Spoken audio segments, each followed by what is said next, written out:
my Lord Father Jesus Christ,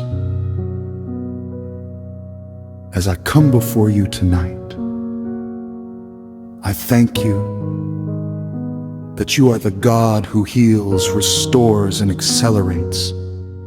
I declare that by the stripes of Jesus I am healed in my body, mind, and spirit. Every pain, sickness, and infirmity must bow to the name of Jesus.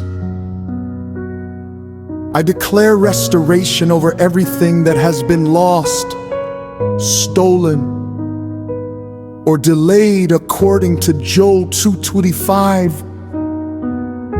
You are restoring the years the enemy has devoured. My joy, peace, strength, and destiny are being renewed. I speak divine acceleration over my life. What should have taken years will be accomplished in moments. Every delay is turning into speed.